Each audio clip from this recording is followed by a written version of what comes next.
Bonjour à tous, bienvenue chez LTPS. Nouveau tutoriel vidéo, aujourd'hui on est sur l'application Surpad. On va voir comment démarrer une base iSurvey en mode dual, c'est-à-dire radio et IP sur un point connu. Donc tout d'abord, on va faire deux, trois petites vérifications pour être sûr de rien oublier. Donc d'abord, je vais m'assurer de mon projet, je suis bien sur le bon projet, je veux être sur le projet LTPS YouTube. Je vais m'assurer du système de coordonnées, donc je vais tout en haut, je suis bien en CC47, Geoid RAV20, parfait, c'est ce que je veux. Et je vais m'assurer du point, parce que je vais avoir besoin d'un point pour démarrer ma base. Je vais dans mon carnet de terrain, coordonnées est, donc l'X, c'est bon, coordonnées nord, donc le Y, c'est bon, j'ai bien les coordonnées, altitude, donc mon Z. On est bon. Là, je vois que je suis connecté à aucun instrument. Pour rappel, il existe une vidéo sur la chaîne sur comment vous connecter à votre appareil GNSS ou un appareil en général. Donc là, je le fais rapidement. Je me connecte à l'IBAS 20, je fais la connexion. D'ailleurs, j'en profite, n'hésitez pas à vous abonner si vous voulez rater aucun de nos tutoriels vidéo.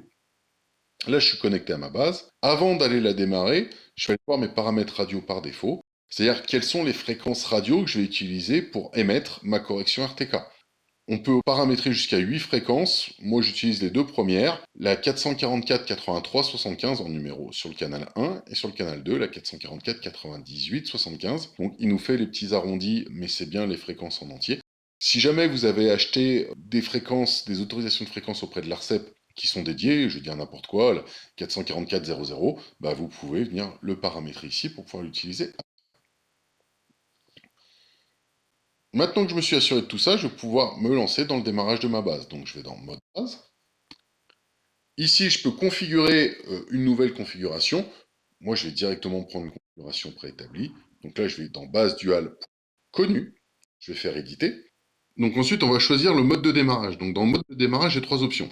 Point unique, spécifier les coordonnées de la base ou HP Smart Base. Point unique, ça veut dire que la base, en fait, elle va pas être sur un point connu de manière précise. Elle va être démarrée sur un point approximatif, à 3 mètres près. Alors, ça peut être très pratique si je veux juste prendre des points et les comparer entre eux, typiquement pour faire un calcul de volume pour un devis éventuel. Par contre, je pourrais pas me faire un rattachement, un géoréférencement derrière. Donc, dans ce genre de cas, c'est à garder uniquement pour comparer, pour faire un calcul de volume. Ensuite, spécifier les coordonnées de la base. Bah là, c'est le cas qui nous intéresse aujourd'hui.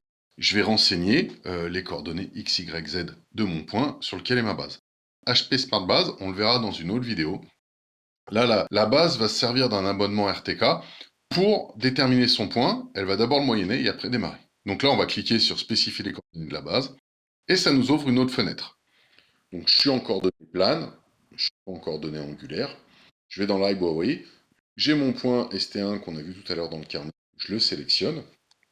Bien penser à paramétrer ma hauteur d'antenne. Là, je suis à hauteur d'antenne 0 parce que j'ai pris mon point en haut de mon trépied.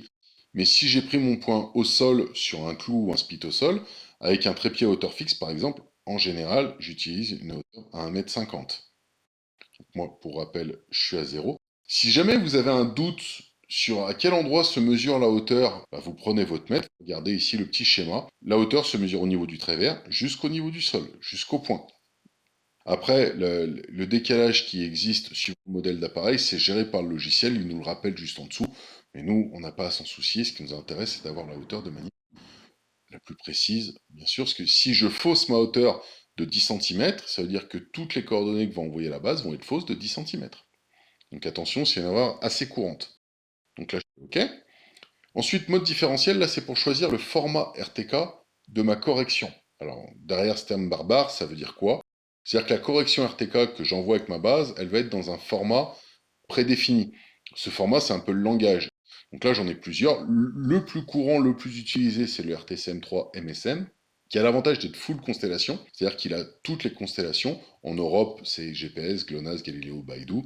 Si par exemple je me mettais sur un format RTK CMR, qui est un format un peu plus ancien, lui ne va avoir que les constellations GPS et GLONASS. Donc j'aurai moins de constellations de satellites, donc je recevrai moins de satellites, donc forcément ma précision sera impactée et je serai beaucoup plus impacté par tout ce qui est masque éventuel, c'est-à-dire les bâtiments, les arbres, ça sera plus gênant. Les autres paramètres, angle de coupure, limite PEDOP, départ différé, je ne m'en occupe pas. Liaison de données, donc comme on l'a vu, là je suis en mode dual. Ensuite, Je retrouve l'APN de ma carte SIM, donc là, j'ai pas besoin de changer, c'est la carte SIM qui est dans mon appareil. Au niveau de la configuration en IP, j'utilise le serveur LTPS. Le point d'accès de ma base, alors on peut mettre le numéro de série de la base. Moi, j'aime bien mettre IBASE à UFR. IBASE parce que c'est une IBASE et UFR, c'est mes initiales. Sachant que le point d'accès de la base, c'est le nom d'utilisateur que je vais devoir renseigner dans mon mobile pour me connecter via Internet. Mot de passe, par défaut, on met 1, 2, 3, 4. Pareil, c'est le mot de passe que je vais devoir renseigner dans mon mobile pour me connecter via la partie Internet. Ensuite, je vais m'occuper de la partie radio. Donc là, le canal, je vais choisir le canal 1. J'aurais pu choisir le canal 2, donc on voit ça change juste en dessous. Là, j'ai dit que je prenais le canal 1. Le protocole, alors même chose que pour le format RTK. Dans la grande majorité des cas, le protocole utilisé en général dans le TP en topographie, c'est le Trimtalk 4800. Mais si jamais vous avez des appareils qui tournent en SATEL, en Pacific Rest, vous pouvez choisir de démarrer votre base sur un autre protocole. Moi, je vous conseille d'utiliser toujours le Trimtalk 4800. La puissance, donc je peux choisir entre puissance basse ou haute. Basse, ça veut dire que mon émetteur émettra sur une puissance de 1 watt. Haute, ça veut dire qu'on ira à la puissance max de l'IBAS 20 qui est de 2 watts. Je vous conseille de mettre en puissance basse. Pourquoi? Parce que 1 watt, ça correspond déjà à une portée de 2 km, à peu près. Ça dépendra de la topographie, ça dépendra des interférences radio autour. Et si je mets en puissance haute, bah forcément, je vais un peu plus utiliser ma batterie, donc autant se mettre en puissance basse. J'en profite pour vous faire une petite parenthèse. Bien penser à toujours brancher votre antenne radio sur votre base avant de la démarrer. Si vous démarrez une base, quelque marque que ce soit, peu importe la marque, en mode émetteur et que vous ne mettez pas l'antenne radio sur la base, vous risquez d'endommager la carte radio. Donc là, je fais enregistrer et appliquer.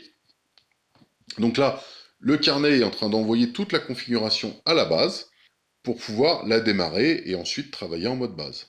Pour rappel, je ne suis pas obligé de faire le démarrage à chaque fois. C'est-à-dire qu'une fois que mon démarrage de base est fait, la première fois que j'arrive sur le chantier, quand j'éteins la base le soir, je la mets en charge. Le lendemain matin, je la remets sur son trépied sur le même point, au même endroit.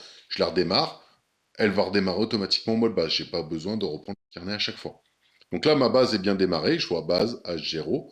J'ai 27 satellites sur 34. Si je clique sur les satellites, je revois les coordonnées dans lesquelles je suis mis. Je vois même les différents satellites que je reçois, donc GPS, Galileo, BDS, c'est Baidu. QZS, on est moins concerné. Si je veux vraiment m'assurer que ma base est bien démarrée, je peux aller dans statut de travail, je vois radio OK, transfert de données, c'est bon, le réseau est prêt. Donc ma base est bien démarrée. Je vous remercie à tous pour votre attention. N'hésitez pas à vous abonner à la chaîne YouTube pour recevoir les notifications quand on aura de nouveaux tutoriels vidéo. Bonne journée à tous!